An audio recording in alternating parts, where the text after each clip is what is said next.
Sveikinuosi su visais. Iš tikrųjų, pranešimas turbūt turėtų paliesti kiekvieną, todėl kad visi mes turim reikalų su sąžinė, bet turėtų paliesti labiausiai tuos, kuriuos kankina nemiga. Tai galbūt viena iš priežasčių, kodėl nemiegat, galėtų būti atsakymas mano pranešime. Štai žodžiai Švento Tomo Moro, kurie išsakyti jau prieš kelius šimtus metų. Manau, kad tada, kai valstybės vyrai palieka savo asmeninę sąžinę dėl visuomeninių pareigų, jie veda savo šalį trumpu keliu į chaosą. Tai žodžiai labai teisingi, todėl kad pareigų neatsisakantis žmogus, vienas iš buvusių sveikatos apsaugos ministrų, bet ne čia salėje sėdintis, sakė man, kad sako, aš kaip katalikas sutinku tą, ką jūs sakote, bet kaip ministras aš negaliu tam pritarti. Tai manau, kad kelias į chaosą garantuotas. Dabar čia buvo kalbama apie raudonas linijas. Aš manau, kad gyvendami tokioje pluralistinėje visuomenėje mes kaip bažnyčia privalome, ne tik turime teisę, bet privalome reikšti moralinius vertinimus apie viešąją politiką. Ir tam yra labai svarbios dvi priežastys. Vadovauti tikinčiųjų sąžiniai ir padėti ją formuoti. Tik labai keista, kad tie, kuriems mes norim padėti, jie mano, kad mes juos puolam, kad mes priešai esam. Ir taip pat prisidėti prie viešų politinių diskusijų, suteikdama erdvės šitų klausimų moraliniam matmeniui ir padėdama nustatyti tinkamas viešų diskusijų sąlygas. Gyvenom posovietiniam laikė, dabar gyvename, dažnai sakoma, kad bažnyčia atskirta yra nuo valstybės. Kad ir ką mes kalbėtumėm apie bažnyčios ir valstybės atskirimą ar atskirtinumą, jis niekada negali būti pretekstas atskirti bažnyčią nuo visuomenės, bažnyčią nuo žmonių. Taigi, jeigu ką nors galima tvirtai teikti, tai tik tai, kad šitai įtampai, kuri kyla tarp privačios sąžinės ir valstybinių pareigų, dar niekad nebuvo skiriama tiek dėmesio, tačiau viešajame forume jinai tampa vis labiau paini ir klaidinanti. Su tuo mes kasdien susidurėme. Aš remsiuosi ne vienu tyrimu atliktų Lenkijoje, nes pas mus tų tyrimų nėra, bet aš manau, kad tokį truputį bandyti veidrodinį pamatyti vaizdą mūsų visuomenėje būtų galima ekstrapoliuoti. Ten Lenkijoje sveikatos priežiūros specialistai, jie yra nepriklausomi, daug metų yra kalbama ir galioja sąžinės išlyga, bet tos diskusijos vis toliau jos yra nesibaigiančios ir, kaip pamatysime, yra labai daug įvairiausių priežasčių, kodėl. Todėl, kad dauguma sveikatos priežiūros specialistų supranta, kaip matote, tam tikrus reiškinius, kurie yra susiję su prieštaravimu jų sąžiniai. Kalbant apie sąžinę nėra taip paprasta, todėl, kad čia reikia tas savokas tikslumo dėliai atskirti. Reikia kalbėti apie pačią sąžinę ir jos laisvę, apie sąžinės konfliktą, kuris kyla paties žmogaus viduje, kaip tas konfliktas yra išreiškiamas kaip sąžinės prieštaravimu. Ir toliau truputėlį paminėsiu tą sąžinės išlygą, kuri taip laukiama ir iš kurios labai daug yra tikimasi. Na, apie sąžinę turbūt čia būtų galima skaityti visą paskaitą, todėl aš tik tai bendrus dalykus paimsiu, todėl kad iš tiesų sąžinė yra mūsų žmoniškumo rodiklis. Kiek mes esame žmoniški, kiek yra žmoniška mūsų sąžinė. Čia cituoju profesorių Paškų, mokytoją ir bičiulį. Kad sąžinė yra universali patirtis, čia irgi įrodinėti nereikia. Visi žmonės žino arba jaučia, kad jie turi sąžinę. Žinoma, kai kas atiduotų viską, kad jos neturėtų, nes ta sąžinė nebūtinai giria. Štai visi bažnyčios dokumentai, čia turime Antro Vatikano dokumentą Gaudium et Spes, kalba apie prigimtinį įstatymą, apie kurį jau buvo kalbėta ir kad tai yra įrašytas į mūsų prigimtį, iš mūsų prigimties kylantis, vadinamas prigimtiniu todėl, kad mes gimstame su protu galinčiu atpažinti tikrovę, tiek materialę, tiek dvasinę ir tuos dėsnius tiek gamtos, tiek dvasinius dėsnius. Taigi tai kyla iš mūsų žmogiškos prigimties ir savaime suprantama, kad tai yra susiję su mūsų kaip žmonių orumu. Sąžinė yra tų visų dorovės principų tiesiog suvokimas, jų žinojimas ir pritaikymas įvairiose susidariusiose situacijose arba aplinkybėse. Ir protingas sąžinės sprendimas jisai praktiškai ir konkrečiai pripažįsta proto įstatymę išreikštą dorinį gėrį. Nes laisvė mums yra ir skirta, kad atpažinta protų gėrį mes jo siektumėm ir tokiu būdu tobulėtumėm. Buvo minėtas ir apaštalas Paulius, jis iš tikrųjų kalba apie sąžinę, sakydamas, kad sąžinė yra žmogaus liudytoja. Jis liudija ištikimybę arba neištikimybę įstatymui, kitaip tariant, ar tai yra moralu ar nemoralu. Sąžinė yra vienintelė liudytoja, todėl kad kas vyksta žmogaus viduje, savaime suprantama, kiti negali to žinoti. Ir dar įdomu tai, kad sąžinė pirmiausiai liudija pačiam asmeniui. Ir žinoma, kad savo ruoštų tik žmogus ir žino, ką reikėtų atsakyti tam sąžinės balsui. Dar daugiau, sąžinė jinai turi įpareigojančią galią. Tai nėra patarimas, kurį jinai juos dalina. Jinai sako, kad tu taip turi daryti arba taip tu turi nedaryti. Tai savaime suprantama yra susijęs su ta dorinė tvarka, kuri yra į mūsų prigimtį įrašyta. Ir sąžinė, kur jinai yra, nes Senajame testamente sako, kad tai yra inkstuose sąžinė, bet dabar reikėtų jos ieškoti. Bet kad jinai nėra lokalizuota išimtinai prote ar valioje, bet kad jinai yra kažkur mūsų dvasinės sielos gilumoje. Sąžinė yra daugiau negu vien protas, daugiau nei vien valia, daugiau nei vien jausmai, tai yra mūsų kaip asmenybės šerdis. Na, o kad sąžinė nėra vien tik tai protas, mes galime tą labai aiškiai įsitikinti, kad labai protingi žmonės nebūtinai yra pasižymintis labai tokia blizgančia sąžinė. Kaip minėjau, sąžinės teismas yra liepiamojo pobūdžio, tu privalai pagal ją elgtis. Ir jeigu tu elgiesi ne pagal savo sąžinę, tu esi pasmerktas pačios savo sąžinės. Na, teologijoje mes tą vadiname individualaus moralumo tiesioginę normą. Štai kodėl žmogaus negalima versti elgtis ne pagal savo sąžinę.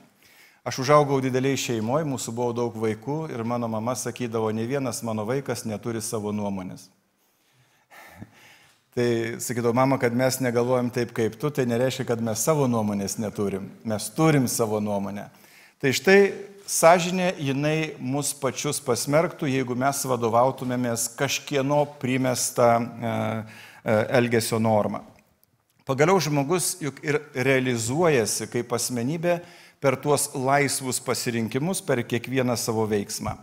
Na ir čia atsispindi būtent ta laisvė, nes laisvėje ir glūdi priklausomybė nuo tiesos. Ir tai niekur kitur taip aiškiai neatsispindi kaip žmogaus sąžinėje. Jeigu yra sąžinės ir jos laisvės suvaržymas, tai parodo, kad žmogaus orumas ir sąžinė jie yra tarpusavyje susiję dalykai. Tu negali, kėsindamasis į žmogaus sąžinę, kartu nesikėsinti į žmogaus orumą. Na, čia tokių galite pasiskaityti, kaip istorijoje buvo įvairių režimų, kuriuose sąžinė buvo nepageidaujama, kaip sakiau, būtų atidavę viską, kad jos neturėtų. Koncentracijos stovyklose, kurie dirbo, kurie naikino ištisas tautas. Hitleris sakė, kad tai yra žydiškas prasimanimas, kad čia yra saviplaka, kad čia vos nereikia siųsti pas psichiatrus, nes tai yra nenormalu. Kad žmonės būtų iš jos išvaduoti. Bet nutinka taip, kad kartais žmogus sąmoningai ir laisvai jisai pasirenka daryti blogį tą labai aiškiai suprasdamas. Nebūtinai, kad jis yra verčiamas, bet neretai ir pats žmogus tą blogį pasirenka ir savaime suprantama, sąžinė tuomet nemiega. Jinai graužia, jinai neduoda ramiai užmigti. Ir čia vyksta toks mechanizmas, kurį labai paprastai galima pavaizduoti kaip tokių sąmonės ir pasąmonės konfliktų. Nes jeigu tu darai kažkokius moraliai blogus darbus, jeigu gydytojas atlieka abortus, jisai puikiai žino, ką jisai daro, bet jisai turi gyventi ir džiaugtis gyvenimu, bet jam tas, ką tu darai, priekaištas visuomet jį kaltinantis nepatinka. tada nori nenori reikia tą nugrūsti į pasąmonę, kad galėtum džiaugtis šią dieną. Ir tas visą laiką procesas, kada iš sąmonės į pasąmonę vyksta tas toks priekaištas, tai jisai labai veikia žmogų. Ir tyrimai rodo, čia nereikia toli ieškoti vadovėlių, kurie potrauminis stresinis sindromas, mes neretai jį vadinam poabortiniu sindromu, arba kiti, kurie daro tuos nemoralius veiksmus, jie ne tik, kad blogai miega, bet jie patiria ir psichosomatinius sutrikimus, kaip tokie, depresija, pyktis, baimė, kaltės jausmas. Tai yra natūralūs pasiekmingi procesai, kurie yra elgiantis ne pagal sąžinę. Taigi atsiranda tas sąžinės konfliktas ir jisai atsiranda būtent jau kaip teisinė dilema, kuomet įstatymo arba kokio nors teisės akto nustatytą privalomą elgesį asmuo turintis paklusti įstatymui traktuoja kaip nemoralų. Tai štai šiandieną mes girdėjome, kai sakoma mokslų grįsta informacija, tai galima įsivaizduoti, kokią ten mes gryną tiesą gauname visų mokslų grįstų įrodymų pagrindų. Turėjom pranešimą. Taigi, kalbant teisiniais terminais, sąžinės prieštaravimas gali būti apibūdinamas kaip nepaklusnumo įstatymui aktas, kuris yra pateisinamas tuo sąžinės konfliktu tarp paklusnumo įstatymui ir vidinių moralinių įsitikinimų laikymosi. Sąžinės prieštaravimas, kylantis iš to konflikto, sveikatos priežiūros srityje pasireiškia tuomet, kai sveikatos priežiūros specialistas nusprendžia neatlikti kažkokios procedūros, įsitikinęs, kad tai prieštarauja jo sąžiniai ir moraliai. O reikalavimas atlikti procedūrą prieštaraujančią tokio specialisto įsitikinimais dažnai yra siejama su tais moraliniais išgyvenimais, su tuo sunkumu, apie ką kalbėjau, o tai savo ruoštų ir tyrimai tą rodo yra susiję netgi su neigiamomis pasiekmėmis sveikatai. Tai nėra šiaip toks paprastas dalykas. Sąžinės prieštaravimas visų pirma yra moralinė norma, kuri reiškia žmogaus atsisakymą laikytis tam tikros tvarkos ar taisyklės, nes tai reiškia, kad asmuo išduoda savo moralinius motyvus, kas gali būti blogiau. Kadangi sąžinė yra tapatinama su asmens moraliniu vientisumu arba integralumu, todėl asmens moraliniai įsitikinimai atspindi moralinę paties asmens šerdį, todėl moralinio vientisumo išsaugojimas ir įrodo sąmoningumą, nepažeisti moralinių įsipareigojimų ir yra labai svarbi vertybė, nustatant, ar tas žmogus, kaip sakiau, turi savo nuomonę ar neturi savo nuomonės. Iš tiesų, šiandieną važiuodamas išgirdau tokį liūdną naujieną, kad Meksikos aukščiausias teismas vis dėlto pripažino, kad draudimas abortų yra nekonstitucinis. Taigi, kaip moralinė norma, sąžinės prieštaravimas yra tos teisminės instancijos, kuri vyksta paties žmogaus viduje, suvokimas ir dėl kurio žmogus tampa atsakingas už savo priimamus sprendimus. Jis žino, kad darydamas tai, jisai nusižengs moraliai. Tai išplaukia iš sąžinės laisvės, todėl imdamasi moralinės refleksijos visuomet sąžinė turi būti laisva, nes tik taip jinai lemia asmens moralinį sprendimą. Štai kodėl mums yra svarbu būti, kaip sakoma, nespaudžiami daryti tai, kas kažko iš mūsų reikalauja. Be to, sąžinės prieštaravimo vaidmuo, kaip minėjau, yra saugoti moralinį integralumą žmogaus, teisės į minties, sąžinės, religijos laisvę, kiekvieno žmogaus įsitikinimus. Ir čia visas paketas įvairių dokumentų ir šiandien paminėta Visuotinė žmogaus teisų deklaracija būtent tai ir įtvirtina. Bet kaip minėjau dabar, ką išgirdau iš Meksikos, tai tokia konstitucija tikrai neatneš gėrio į šalį. O sąžinės išlyga kaip tokia jau jinai yra teisinė norma. Arba sąlyga, kuri yra pridedama prie įvairių šalių įstatymų, atleidžianti kai kuriuos asmenis, čia kalbu dabar labiau apie sveikatos priežiūros specialistus, gydytojus, slaugytojus, vaistininkus, nuo tam tikrų paslaugų teikimo dėl moralinių arba religinių priežasčių. Ta nuostata dėl sąžinės išlygos atsiranda daugeliu šalių teisės aktuose, kada yra siekiama užkirsti kelią visų formų savivaliai.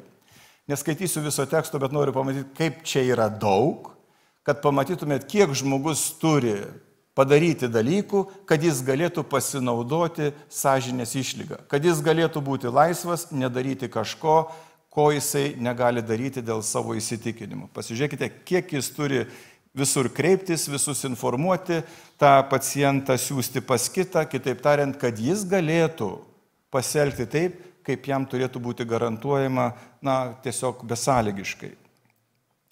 Lenkijoje atliktas vaistininkų tyrimas parodė, kad 73% respondentų mano, kad teisė į sąžinės išlygą neturėtų būti taikoma vaistininkams. Čia ko gero jau ne vien tik tai moraliniai įsitikinimai, bet yra ir aiškus finansiniai interesai. Taigi tyrimas taip pat parodė, kad vaistininkai dažniau už kitus atsisako suteikti teisę į sąžinės išlygą savo kolegoms vaistininkams. Galiausiai tyrimas parodė, kad vaistininkų nuomonė rėmimas į sąžinės išlygą trukdytų pacientams teisėtai gauti įvairias farmacinės paslaugas, pakirstų jų pasitikėjimą sveikatos priežiūros specialistais, sukeltų moralinius konfliktus tiek su darbuotojais, tiek su pacientais. Aišku, kad kiltų reikalų. Štai yra Lietuvoje priimtas vaistininko etikos kodeksas ir, kaip matote, yra būtent pasakyta, kad asmeniniai vaistininko įsitikinimai neturi pakenkti pacientui. Tai tikrai labai abejoju, ar vaistininkas, remdamasis šituo, galėtų sakyti, kad man priklauso sąžinės išlyga. Iš tikrųjų, dėl visų šitų priežasčių sveikatos priežiūros specialistai labai retai naudojasi teisę į sąžinės išlygą. Štai Liubline atliktas tyrimas, slaugytojai patyrė moralinį konfliktą darbe labai dažnai. 84% jų pripažino, kad niekada nesinaudojo teisę į sąžinės išlygą. Panašiai, nors 92% Lenkijos vaistininkų niekada neatsisakė išrašyti recepto dėl savo įsitikinimų, nes jūs žinote, dabar yra tam tikros priemonės, kurios tikrai neturi nieko bendro su gydymu, o tikrai yra moralinė prasme didelė problema, kaip medikamentinis abortas ir panašiai. Ir tik 15% sako pasinaudotų šią teisę, jeigu tai leistų medicinos įstatymai, jeigu tai būtų įstatyme, bet to įstatyme ne visada jūs galite surasti. Ir priežastys tos pačios, bijo konfliktų, nenori konfliktuoti tiek su kolegom, su bendradarbiais ir su pacientais. Tyrimas taip pat parodė, kad sveikatos priežiūros darbuotojai mano, kad šioje srityje yra reikalingas švietimas. Šventa teisybė, todėl kad sąžinė jinai reikalauja ugdymo. Sąžinė turi būti informuojama. Kodėl mes kalbam apie informuotą sutikimą? Kad žmogus žinotų viską, o po to laisvas rinktis ar to nesirinkti. Ir taip pat jie pabrėžia, kad sąžinės išlygos klausimai turėtų būti išsamiau aptariami bioetikos studijose, medicinos etikos, medicinos teisės ir kitokiose su medicina susijusiose studijose. Taip pat nustatė, kad sveikatos priežiūros darbuotojai mato poreikį patys plėsti savo žinias etiniais ir teisiniais klausimais, kurie yra susiję su sąžinės prieštaravimu. Taigi, kalbėjimai šitą temą, jie yra reikalingi. Kokie yra dažniausi argumentai prieš sąžinės prieštaravimą sveikatos priežiūros srityje? Yra naudojami tokie teiginiai, kad neturėtų būti trukdoma teikti teisėtas sveikatos priežiūros paslaugas ir kad pacientai, jeigu tai yra teisėta, jie ir turi teisę jas gauti. Taigi šiais ir kitais argumentais tinkamai neatsižvelgiama į žmogaus teisę turėti sąžinės laisvę, neatsižvelgiama į sveikatos priežiūros darbuotojų padėtį ir patį tos profesijos pobūdį. Taigi, žvelgiant iš kitos perspektyvos, taip pat yra neatsižvelgiama ir į tai, kad daugelis pacientų pageidautų, kad jų paslaugų teikėjai pritartų jų įsitikinimams dėl to, kas yra gera medicina. Na, čia jeigu paimsim kokią akušeriją ginekologiją, tai dažnai norės, kad paslaugas suteiktų ne tie, kurie daro abortus, pavyzdžiui. Tai ta galėtų būti tokia pagrįsta žmogaus teisė ir noras. Taigi, kodėl tas pagrindimas atsisakyti teikti sveikatos priežiūros paslaugas pagal sąžinę, tai, kaip minėjau, ir yra aiškus įsitikinimas, kad tai neretai yra akivaizdu, jog tai nėra jokia paslauga, niekaip nesusijusi su sveikata ir kad jinai tam žmogui vietoj to, kad teigiama, jog padės, bet jam gali pakenkti. Todėl moralinių svarstymų pašalinimas iš sveikatos priežiūros neigiamai galėtų atsiliepti pacientų priežiūrai. Nors neretai gydytojai sako, tu man apie moralę nekalbėk, aš esu veiksmo žmogus, aš esu chirurgas, man moralė nesvarbu. Deja. Daugumoje jurisdikcijų sveikatos priežiūros darbuotojai gali pagal sąžinę atsisakyti atlikti tam tikras procedūras arba skirti tam tikrus vaistus, nors teisinės apsaugos arba nėra, arba jos nepakanka.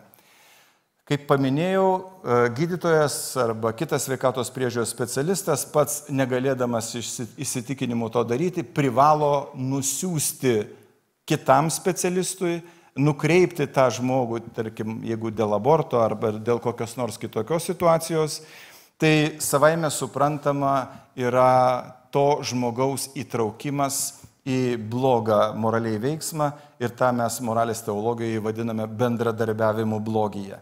Ta žmogus taip pat toliau dalyvauja tame veiksme, na čia, kaip sako, panašiai kaip pabūti vairuotojų, nuvežant kokį plėšiką apiplėšti banką. Pabūti tik vairuotojui. Taigi, sąžinė yra susijusi su pagrindiniais įsitikinimais, kurie palaiko asmens tapatybę ir vientisumą. Taigi, šiuo požiūriu sąžinės klausimai jie nėra diskretiški, jie yra pareigos reikalai. Ir kokiusgi pasirinkimus turi sąžinės krizę išgyvenantys specialistai? Arba išeiti iš darbo, arba jie turi užmerkti akis ir pažeisti savo įsitikinimus. Žinoma, jeigu jie atsistatydina, jie atsisako savo profesinio pašaukimo, tai yra labai blogai, todėl kad žmogus ateina su kilniais tikslais į mediciną ir tiesą pasakius, tos procedūros, kurios kelia prieštaravimų sąžinė, jau yra labai mažai palygintų su visu paketu paslaugų, kokie sveikatos priežiūros specialistai gali suteikti. Ir jeigu ateina koks nors jaunuolis ir nori studijuoti akušeriją ginekologiją, bet sako, aš negalėsiu dėl kažkokios problemos, nes man reikės būti konflikte su sąžinė.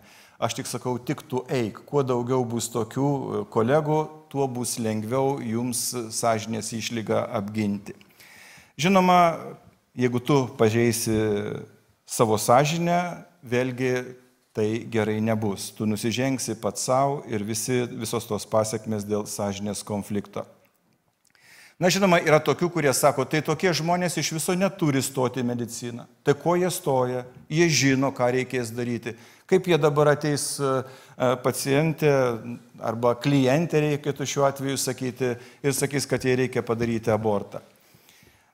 Šios nuomonės yra iš tikrųjų šalutinis nesugebėjimo suprasti sąžinės laisvės ir jos saugomų principų poveikis. Ir žinoma, tai didina tikimybę, kad šita pagrindinė žmogaus teisė, kuri padeda žmogui orientuotis moralinėme gyvenime, gali būti labai suvaržyta. Gydytojas, kuris turi gilių religinių įsipareigojimų, sako, jisai turi būti laisvas nuo vertybių.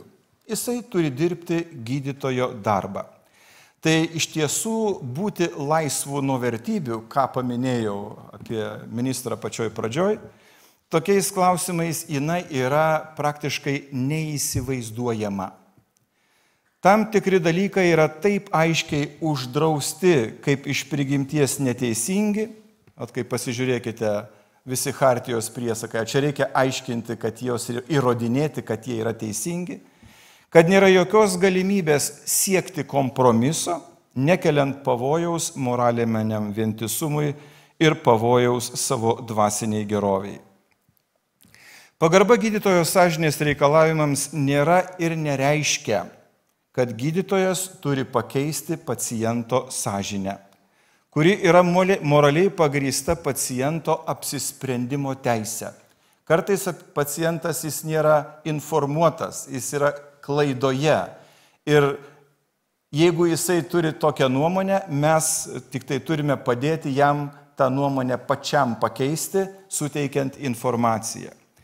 Pagaliau tiek gydytojas, tiek sveikatos priežiūros specialistas yra žmonės, asmenys, kurie turi teisę į pagarbą savo asmeniniai autonomijai.